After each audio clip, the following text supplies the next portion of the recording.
everyone. Let's proceed to the last topic of Unit 1, which is topic 4, knowing the functions of arts. Okay, so the functions of arts are wide-ranging. Art is uh, is as broad as human experience. So all of art comes out of life and is bound up with life. Art is meaningful, but meaningful in ways that differ from society to society, from time to time, and from person to person. So yun yung sabi ko na, we have different preferences, we have different cultures, we have different beliefs, and we have different eras. So iba-iba yung time natin. Iba-iba kasi yung trend. Araw-araw nag-iiba ang trend. So minsan bumabase din ang arts doon. So with the numerous listed functions of arts, they may normally fall into three categories as mentioned by Isaac. These are personal, social, and physical functions. So personal, ito yung self-expression. So an artist may create out of a need for self-expression. Okay. Or gratification. So she might have wanted to communicate a thought or point to the viewer. Okay. So sometimes, ito yung sinasabi ko na a piece might have been meant to merely entertain others, and sometimes a piece isn't meant to have meaning at all. So parang, yeah, for pastime, mga ganun. Hindi lang talaga siya yung may mga reasons behind. Next. Further, art may serve the personal functions of control. So art has been used to attempt to exert magical control over time or the seasons of even acquisition of food. So art is used to bring order to a messy and disorderly world. So never underestimate the power of art. Kasi an artwork can change a society. Yung sinasabi ko nga kanina, it can change your perspectives. Next, conversely, art can be used to create chaos when an artist feels life is too staid and ordinary. And art can also be therapeutic for both artists and the viewers. Yun yung sinasabi ko kanina na an aid medication. Bakit? It is sometimes or most of the times therapeutic. Social function. So according to Ortiz, art performs a social function when it seeks or tends to influence the collective behavior of people. So it is created to be seen or used primarily in public situations. It expresses or describes social or collective aspects of existence as opposed to individual and personal kinds. So yan yung mga editorial cartoon, di ba? It is primarily for public appearance, di ba? Or yung mga ating literature, yung mga pinapublish ng mga stories. So, nababasa ng public yun. So, it tends to influence. Kaya siya tinawag na social function kasi pwede na siyang maka-apekto sa society. Okay. Next. Influencing social behavior. So, pictorial form is very powerful means of putting across a message. So, yeah, one picture can have different stories.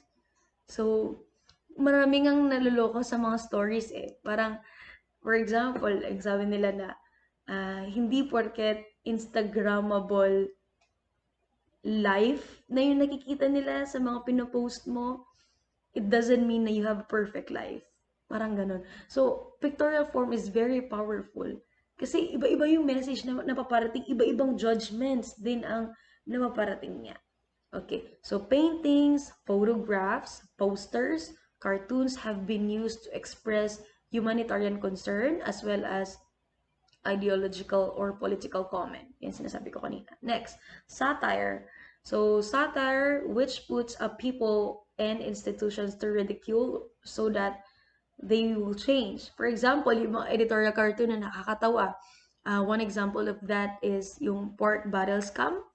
Hindi Janet Napoles noon. Di ba nakikita nyo, gumagamit sila ng mga pig, yung mga yun.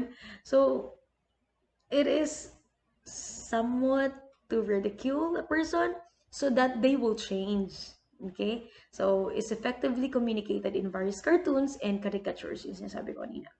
Next, editorial cartoons, tulad nung sa online kanina, convey the message more directly and clearly than the printed word does. So, minsan kasi tamad na tayo magbasa eh. Madali tayong, ah, madaling makot yung attention natin sa drawing. So, ang ginagawa, yung purpose ng editorial cartoon is nandun na lahat yung meaning. So, hindi na natin kailangan basahin pa yung napakamahabang editorial column na yan. With the use of the editorial cartoon, it conveys the message more directly and clearly. Next, cartoonists comment on weaknesses of society, of its leaders, with the hope that something is done to correct these faults and improve the human condition. Next, literature. So literature has served just as well for political and ideological expression. It is a powerful tool in shaping society and its manners. So ito yung sinasabi ko kanina na si Modesto de Castro, isa siyang epistolary novel of 19th century and became the Filipino code of ethics of the time. So he guided the youth on how to conduct themselves in church, in social gatherings, in school, and at home. So yeah, literature can affect or can contribute to our moral. Okay. Next, we have propaganda literature. Propaganda literature has swayed people's mind and feelings toward certain ends. So, yeah, yan yung mga nangyayari noong panahon nila Rizal. Well, up to now, may mga propaganda pa rin. Next, we have religion. Religion has especially capitalized on the arts to spread beliefs and to reinforce and sustain faith. It plays noble functions as enlightening us in our spiritual beliefs and elevating our moral character. Next, advertising art aims to affect the buying behavior of people. So this includes posters, billboards, magazines, and newspaper ads, catalogs, handbills, and so on and so forth. So, yan yung mga, a simple poster can affect our behavior in buying. So, parang minsan nagiging hoarder tayo dahil nga sa mga posters na nakakakot ng attention natin. Next, we have display and celebration. Number one of that is commemoration of important personages in society.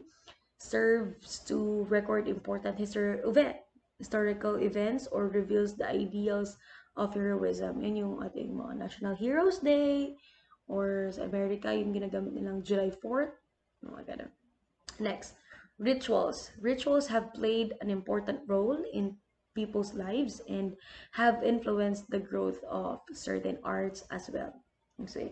So, yan yung mga, sabi nga nila, the best way to understand the nature of art is to fully understand the connections to the ritual. Okay, so noong unang panahon, talagang ang daming rituals. Okay. Parang up to now, meron pa rin naman. Next, public celebrations. Yan yung mga festivals and other activities unite people in a shared experience just as a celebration of important phase of life do. Okay, next, we have social description. So, very, naman to, self-explanatory lahat. Artworks are vital historical documents. So,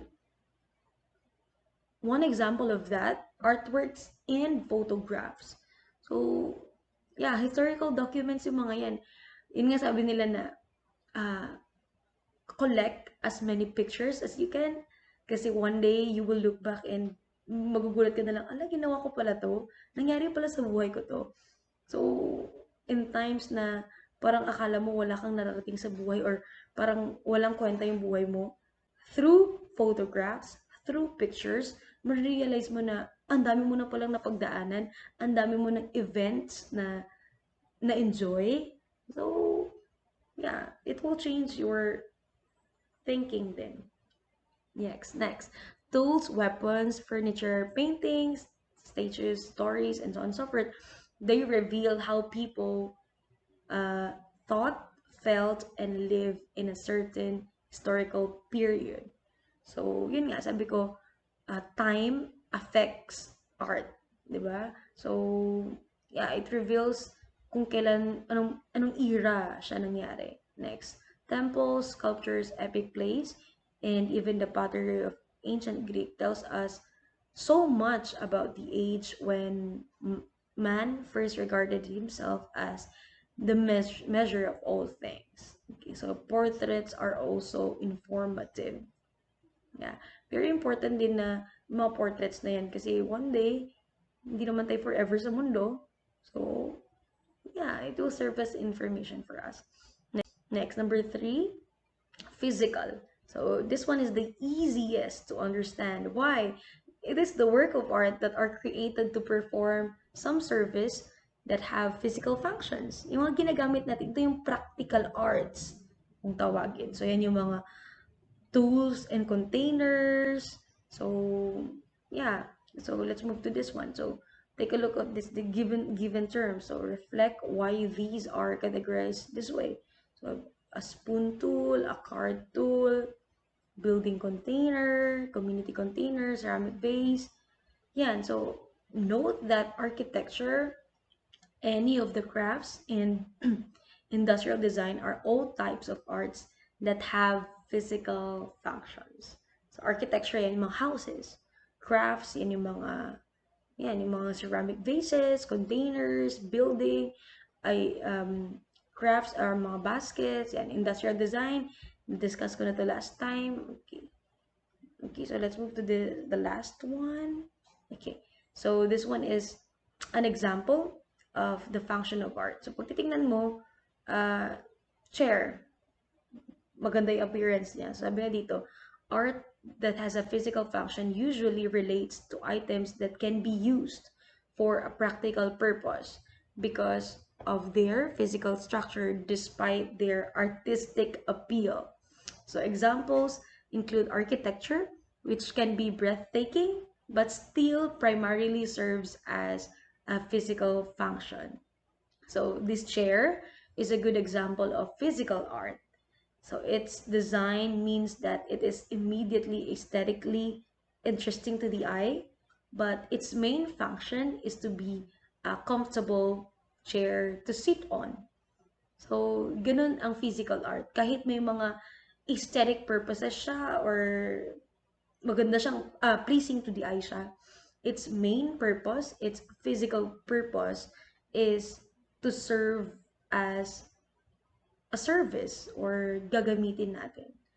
So, yeah, that's the end of Unit 1. So, sana may natutunan kayo sa buong Unit 1. So, review because baka may quiz na kayo soon. Okay, so, yun nga, sabi ko kanina, one step at a time, and organize your thoughts, organize your things, and use your time wisely. Okay, so, bye everyone. See you sa next lesson. Take care. God bless.